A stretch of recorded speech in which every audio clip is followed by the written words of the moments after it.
અમેરિકામાં જે 50 લાખથી વધુ ઇલીગલ ઇમિગ્રન્ટો રહે છે એમને ભય પસી ગયો છે. પણ આપણે એ બધી વાત જવા દઈએ.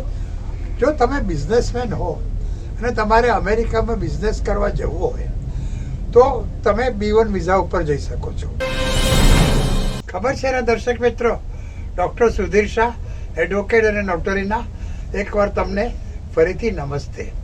દર્શક મિત્રો, આજે 20મી ડિસેમ્બર 2024 છે અને બરાબર એક મહિના પછી એટલે કે 20મી જાન્યુઆરી 2025ના દિવસે અમેરિકાના નવા પ્રેસિડન્ટ ડોનાલ્ડ ટ્રમ્પ એમનું પ્રેસિડન્ટ પદ સંભાળશે અને એમના વિશે જે જાતની અટકળો કરવામાં આવી રહી છે એમાંની કેટલી સાચી પડશે, કઈ અટકળો એ લોકો અમલમાં લાવશે અને ટ્રમ્પ કયા નવા કાયદાઓ, નવા રૂલ્સ ઇમિગ્રેશન માટે, ઇલીગલ ઇમિગ્રન્ટો માટે બહાર પાડશે એ કળવું મુશ્કેલ છે.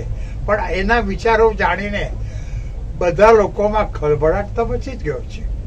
આજે અમેરિકામાં જે 50 લાખથી વધુ ઇલીગલ ઇમિગ્રન્ટો રહે છે એમને ભય પસી ગયો છે. પણ આપણે એ બધી વાત જવા દઈએ.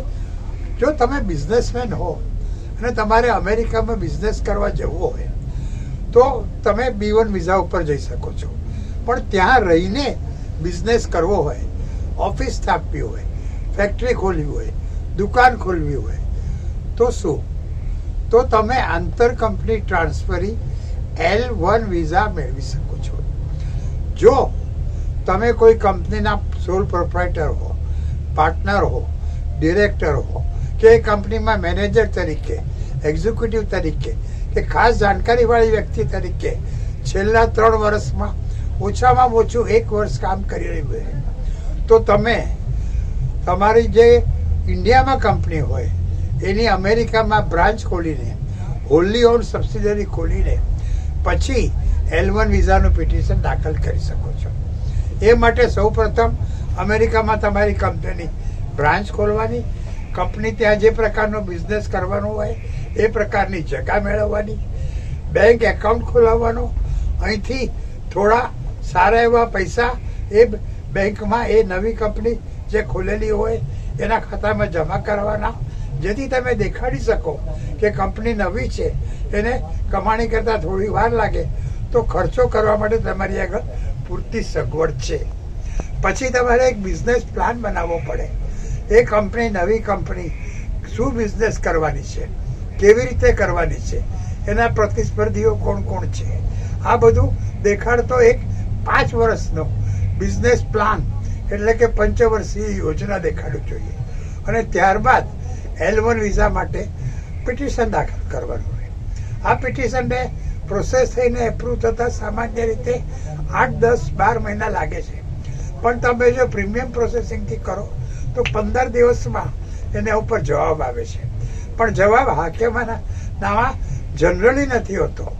જવાબમાં એ લોકો તમારી આગળથી વધારેના દસ્તાવેજો મંગાવે છે.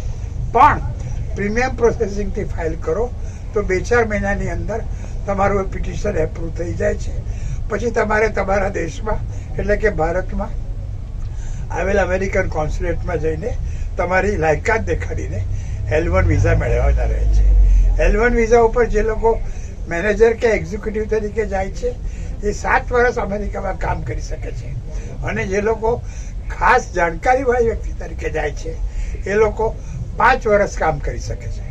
એ લોકો એમની પત્ની યા પતિ અને 21 વર્ષથી નીચેની વયના સંતાનોને પણ પોતાની સાથે રહેવા L2 વિઝા ઉપર બોલાવી શકે છે.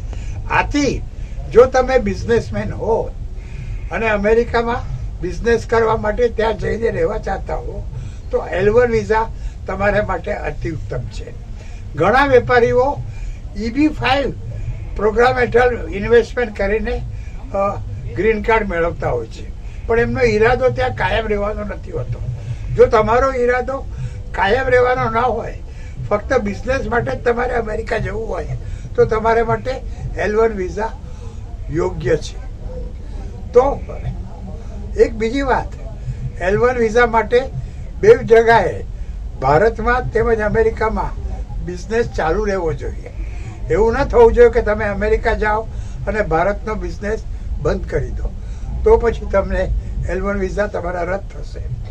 એટલે જો તમે બિઝનેસમેન હો અને L1 વિઝા મેળવવા ચાહતા હો તો ડોન્ટ ટેક ટેન્શન. મેં એવું ના. અને મારો મોબાઈલ નંબર છે 9820419469. મારું ઈમેલ એડ્રેસ છે sudirshah1940@gmail.com. તો દર્શક મિત્રો યાદ રાખજો, ડોનાલ્ડ ટ્રમ્પ સાહેબની જે પણ નીતિ હોય એ લોકો જે પણ ફેરફાર કરે, પણ તમે જો વેપારી હો અને અમેરિકામાં બિઝનેસ કરવા જવા ઈચ્છતા હો તો તમારે માટે L1 વિઝા ખૂબ જ લાયક ઉપયોગી છે. નમસ્તે.